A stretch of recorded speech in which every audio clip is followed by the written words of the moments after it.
The Russia-Ukraine war has turned Starlink from a commercial broadband constellation into a hard military asset, powering drones, artillery, autonomous naval systems, and encrypted command networks. And that same model, if it spreads unchecked into India's neighborhood, can punch dangerous holes in New Delhi's internal security architecture. This conflict has shown that when satellite internet, drones, and cheap sensors fuse into one kill chain, even non-state actors can access capabilities that were once the monopoly of big militaries. Starlink is a satellite internet system that uses thousands of small satellites flying in low Earth orbit, combined with user terminals on the ground and high-capacity ground stations connected to the global internet. Instead of relying on one or two large satellites far out in geostationary orbit, Starlink's satellites orbit only a few hundred kilometers above Earth, which sharply reduces latency and makes the connection feel closer to fiber-based broadband. At the user end, a Starlink kit includes a flat, electronically steered antenna, the dish, a router and power supply. The dish automatically tracks satellites passing overhead and uses phased array beamforming. It shapes and electronically steers a narrow radio beam toward the current satellite without physically moving much, then hands over seamlessly to the next satellite as it comes into view. Your device sends data to the router, which passes it to the dish. The dish beams it up to a satellite, which either relays it directly down to a nearby ground station or passes it across the constellation using inter-satellite laser links. And from there, the ground station injects the traffic into the terrestrial internet. When data comes back, the path is reversed, from the internet to ground station, up to a satellite, then down to your dish and router.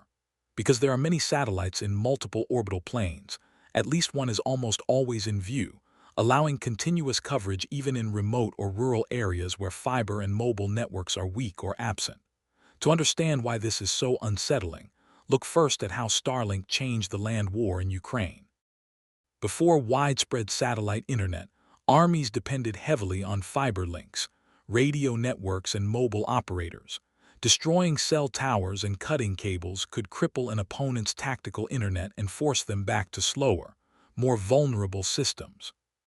In Ukraine, thousands of compact Starlink terminals, powered by car batteries, generators, or even small solar panels, let frontline units maintain broadband-level connectivity even when local infrastructure is reduced to rubble. Infantry platoons, artillery batteries, drone teams, and special forces detachments use these terminals as their uplink to cloud-based mapping tools, encrypted chat, live video streams, and targeting software. High-bandwidth links mean a cheap commercial drone filming a Russian trench can send live footage to a coordination cell far in the rear, where operators mark targets, generate coordinates, and push them instantly to artillery. In practice, Starlink has become a digital nervous system running from the trenches to headquarters. This connectivity does not only empower Ukraine. Despite sanctions and export controls, Russian units have obtained Starlink kits through intermediaries and the black market, and deployed them in occupied areas and near front lines. Smuggled terminals reportedly appear with altered registrations or foreign identities, but on the ground they deliver the same hard advantage: reliable internet for command centers, logistics hubs, and drone detachments, even under Ukrainian fire. With both sides using similar commercial satellite backbones, disrupting the other's connectivity has become a priority mission.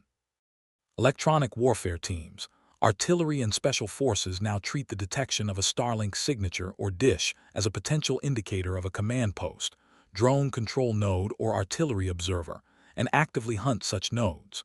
The war has thus moved into a space where commercial internet hardware, paid for with a credit card, is treated as a high-value military target. The implications go beyond communications. The presence of battle-critical services controlled by a private foreign company has introduced a new kind of strategic dependence and political friction. Ukrainian operations have reportedly been affected by geofencing decisions, where Starlink coverage was limited or disabled in specific zones near Crimea and the Black Sea. That episode underlined a fundamental vulnerability. A state fighting for survival depends on the technical and political decisions of an external corporate actor to enable or deny key parts of its war effort. Even when both sides are broadly aligned, this dependency raises questions about sovereignty, operational security, and the risk that external pressure or legal disputes could suddenly alter service in the middle of a campaign. The same underlying technology is now being coupled with autonomous and semi-autonomous naval drones. Ukraine has pioneered low-profile, explosive-laden surface drones that skim along the waves to strike Russian warships and port facilities. These uncrewed vessels blend features of a fast attack boat, a cruise missile, and a reconnaissance platform.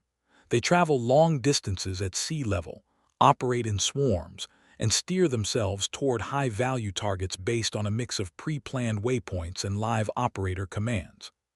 Starlink is a critical enabler here because line-of-sight radio is limited by the horizon and coastal topography, while conventional satellite links are either too expensive or too bandwidth-constrained to feed high-resolution video back to operators over the entire route.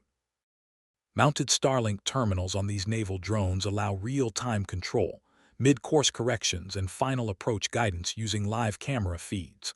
Operators can launch a wave of drones from hundreds of kilometers away, navigate them through coastal obstacles and harbor defenses, and even dynamically pick targets inside a port once the drones arrive on scene. These maritime drones are not fully independent killer robots, but their autonomy increases over time. Onboard navigation and collision avoidance algorithms handle most of the journey, while the Starlink link is reserved for high-level commands and target selection. That architecture makes them resilient. If the satellite feed is jammed or temporarily unavailable, they can continue along a preset route, then reacquire control when connectivity returns. By combining autonomy with satellite bandwidth, such drones blur the line between a guided torpedo and a fully networked weapon. In strategic terms, this means that any coastline or naval base within range of a small country's coastline can now be threatened not only by submarines and cruise missiles, but also by fleets of relatively cheap, expendable surface drones launched from makeshift facilities or even commercial vessels. The cost exchange is brutal for the defender, who must use expensive anti-ship missiles, naval guns, helicopters, or close-in weapon systems to stop a swarm of small, low-profile craft steered through satellite links. The psychological and political impact of these drones is as important as the physical damage. When a major navy loses ships at anchor or near home ports to devices assembled from commercial parts, guided via a civilian satellite internet service, it sends a signal that traditional naval superiority no longer guarantees sanctuary close to shore. For countries like India, which invest heavily in big-ticket surface platforms and critical infrastructure along the coasts, this is a warning that maritime security must now consider not only conventional submarine and missile threats, but also low-signature, networked drones guided by space-based internet. It also highlights the need for coastal surveillance systems that can detect and classify such small objects, and for indigenous counter-drone doctrine in the maritime domain. Turning to India's immediate neighborhood, the appearance of Starlink devices in regions like Myanmar and India's own northeast should be seen against this war-driven technological backdrop. Myanmar has allowed Starlink to function legally as a way to bypass its heavily controlled and often dysfunctional telecom network. That has attracted not only ordinary users, but also armed groups and criminal enterprises operating in remote jungle and border areas. Once Starlink coverage is active over territory, devices can often work near the frontier even if the neighboring country has not formally authorized the service. For India, which shares a long, porous, and insurgency-affected border with Myanmar, this spillover is a serious concern. Security forces in Manipur have already seized Starlink terminals used by militants and smuggling networks. These terminals effectively give such actors their own independent internet backbone, outside Indian jurisdiction and monitoring, precisely in regions where authorities often use mobile internet shutdowns and tight telecom surveillance as tools of crisis management.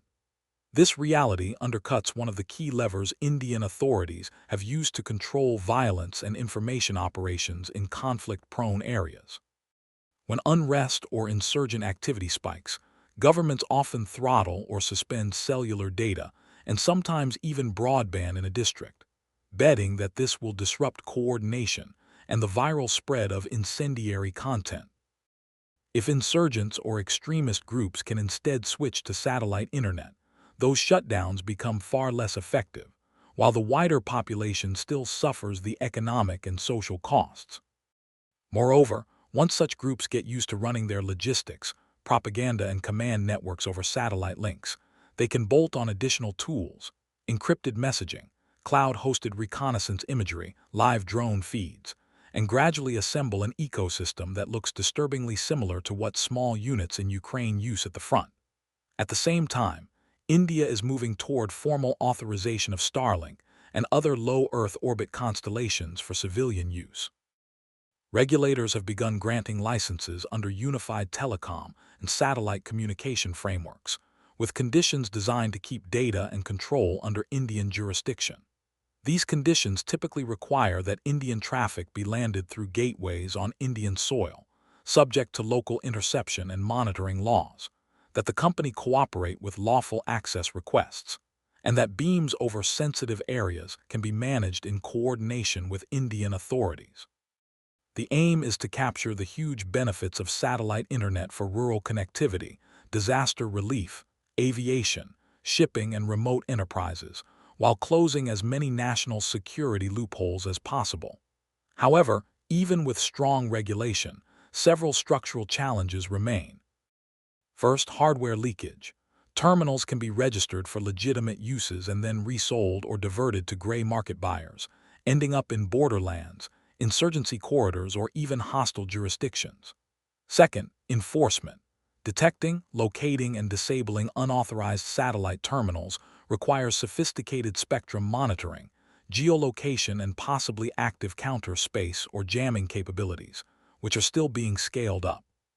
Third, dependence risk. As Indian infrastructure and even strategic sectors start to rely on private foreign satellite services, disputes over taxation, data policy, or geopolitics can turn into leverage points. Abrupt changes in coverage, pricing, or service terms could ripple through critical communication links unless India builds redundancy via its own satellites or trusted partner constellations. These security anxieties are not limited to large satellite ground terminals. India's handling of Garmin-type personal satellite devices shows how seriously it views the creation of unmonitored communication channels. Garmin inReach and certain other devices include satellite messaging and tracking functions that let users send texts or emergency beacons via satellite networks such as Iridium, completely bypassing cellular infrastructure. While these tools are marketed mainly for hikers, sailors, and adventure travelers, the underlying capability, a pocket-sized, encrypted, off-grid communications node, is exactly what security agencies worry about in a country facing cross-border terrorism, insurgency, and sensitive military zones. Indian law requires licenses for possessing and operating satellite communication equipment, and enforcement has sharpened since militant groups were found using satellite phones and similar devices in the past. The widely reported case of a Scottish hiker detained at Delhi airport for carrying a Garmin inReach underscores the point. She was held, questioned, and entangled in legal processes because the device counted as illegal satellite communications under Indian regulations, not because she had any malign intent. This incident created a wave of concern in the trekking and adventure community, but from a security perspective, it illustrated the state's willingness to criminalize casual, unlicensed use of satellite messaging gear. For intelligence and law enforcement agencies, allowing such devices freely would mean seeding tens of thousands of small, hard-to-monitor communication nodes across sensitive terrain. Linking this back to Starlink and the Russia-Ukraine precedent shows a coherent Indian lot. On land, Starlink-style services allow light infantry with drones to function like a networked reconnaissance strike complex. At sea, Autonomy plus satellite internet lets small countries or non-state actors threaten major warships and ports with relatively cheap naval drones. In the air, ultra-cheap loitering munitions guided via satellite links can be steered around terrain and air defense arcs in real time. And in the information domain, satellite internet and satellite messengers let adversaries bypass censorship, surveillance, and planned network blackouts. India therefore treats every layer of space-based connectivity, big dishes in border villages, compact terminals in insurgent camps, tracking devices in backpacks, as part of a single national security problem, the emergence of a parallel, foreign-controlled digital nervous system over its territory. For India, the task is to balance the genuine developmental and military benefits of such connectivity against the security risks.